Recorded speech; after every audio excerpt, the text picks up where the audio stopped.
when I first started foraging, I would look at all these photos that people were posting with tons of wild fruit and think to myself, man, I can't do that. No matter how hard that I tried, I wasn't able to find nearly as much as everyone else was. Well, fast forward to now, and I think if me when I started could see how much wild fruit that I'm able to find and gather, he would have the same question as before. How?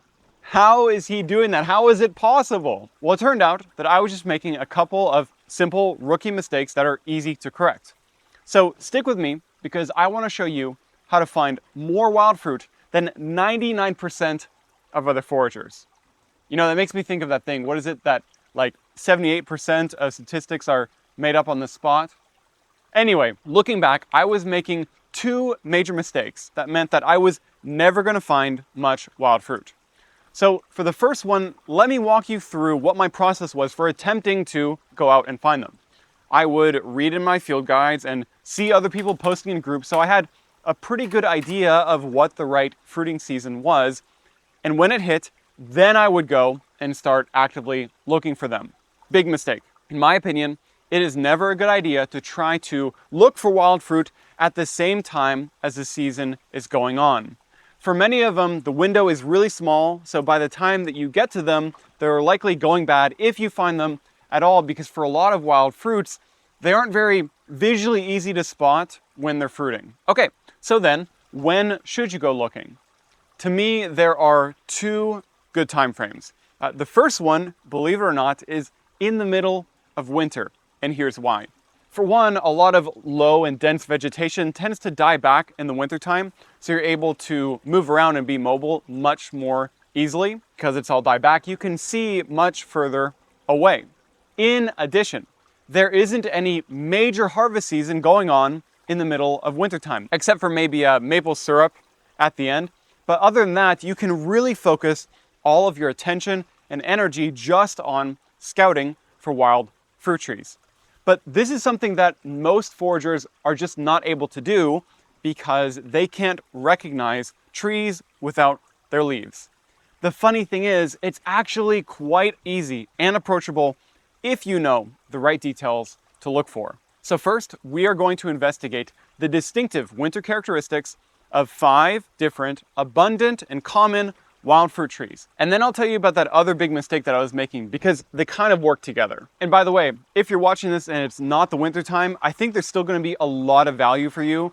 For one, you'll know exactly what to do for the next winter coming up. And also because that other mistake especially is something that's relevant at all times of the year.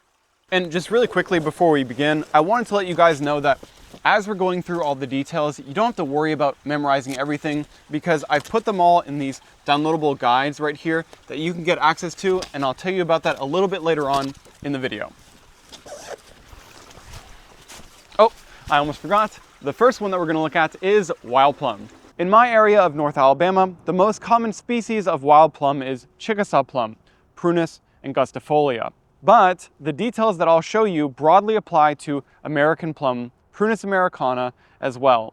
These are thicket-forming species. You'll often find them in dense colonies of small trees. They rarely grow beyond 15 feet in height.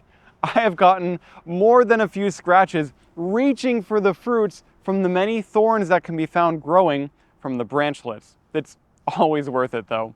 Looking at Chickasaw plum more specifically, the buds are a little bit too small to make note of anything in particular. However, the twigs are a maroon color, sometimes with a gray bloom coating on the outside. They have distinct light-colored spots on them called lenticels.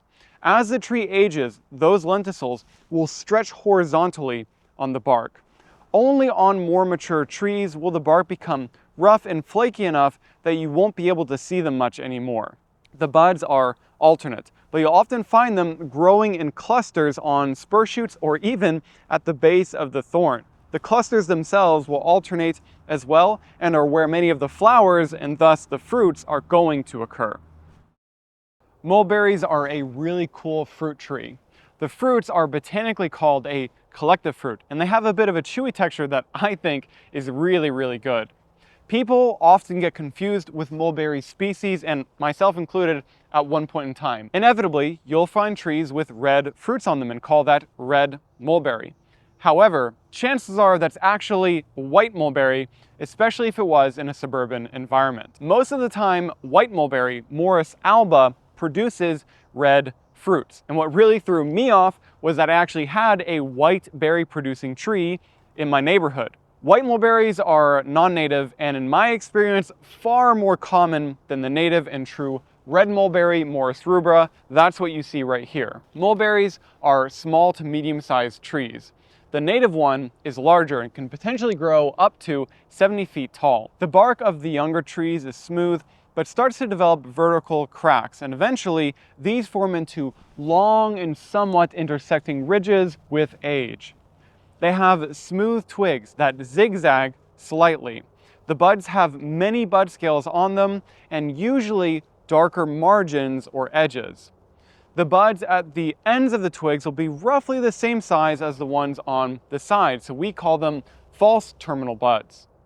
The leaf scars are large, with many bundle scars present within them, but sometimes they are a little bit hard to see without magnification.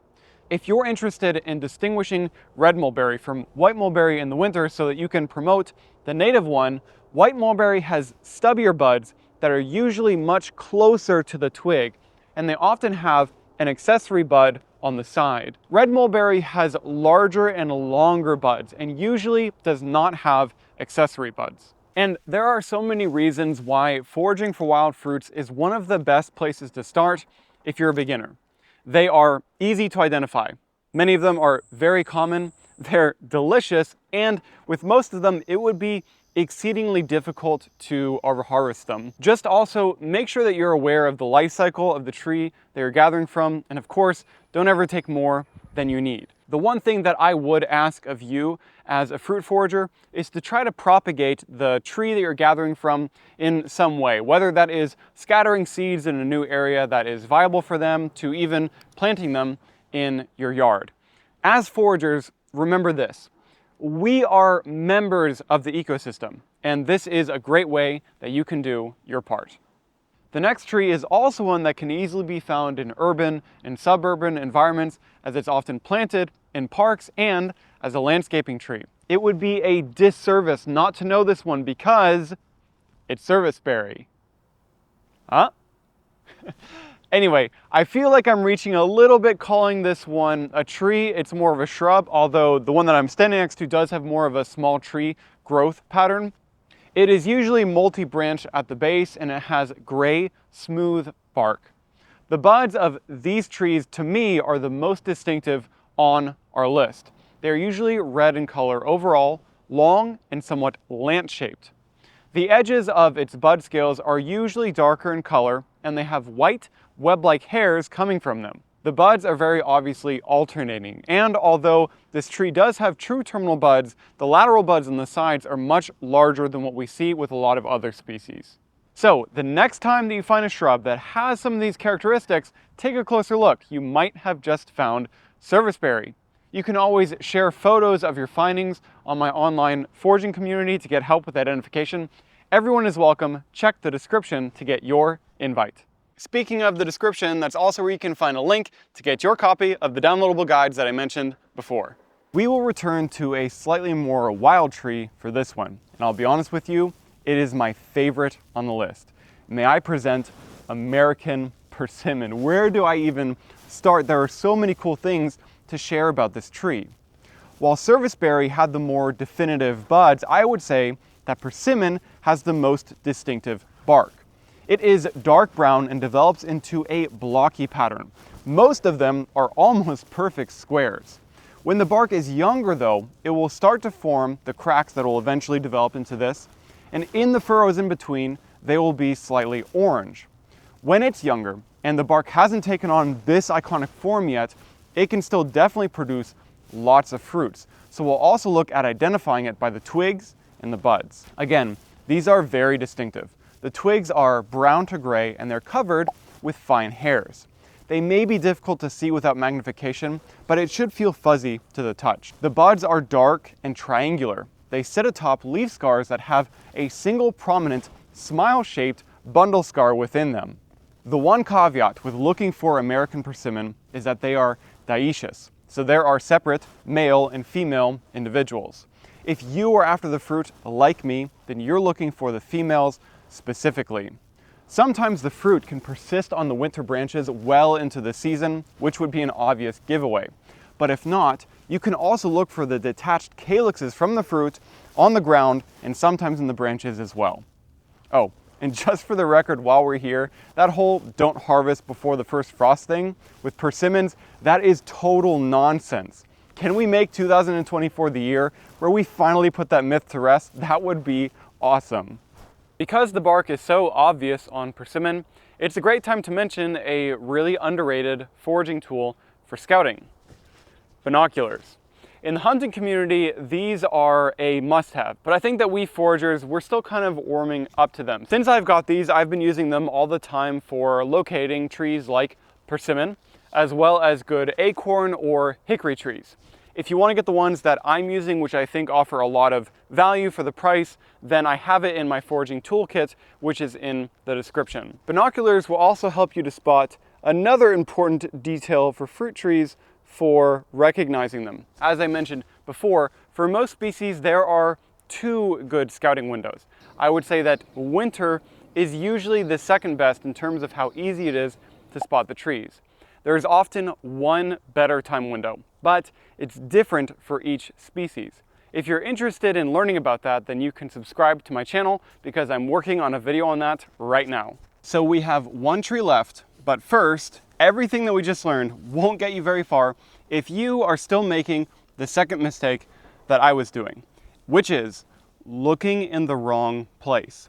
This, to me, this is like the classic beginner foraging mistake, and here's how it goes. A lot of people have this idea that foraging happens in the woods, right? You guys, I cannot stress this enough. The woods is probably one of the worst places to go foraging for most things. Now, why is that? Ask any gardener. Hey, if you wanted to have a really productive vegetable garden, would you plant it under a bunch of trees or in a nice open area? They would all take the open area, because in order for plants to produce their fruits, they need energy, which largely comes from sunlight, which I'm getting blasted from in this area that I'm in right now. So I look for wild fruit trees in more open places, kind of like this. This one is along a forest edge. That is a really great place. Another one would be along service roads in forest, or even in more suburban areas like parks and even just around my neighborhood. Of course, in that case, I am asking for permission. So you make that one change, and I guarantee you, you are going to start coming across way more wild fruits than if you're stuck deep in the woods. And knowing where to look is particularly important for the last tree on our list, which is the famous pawpaw. In fact, I have a whole video dedicated to how to scout for it properly, which is showing up next to me right now. And by the way, I've got a feeling that that video is going to give you a little bit more of a hint as to that better time frame that I mentioned before. So I hope to see you there.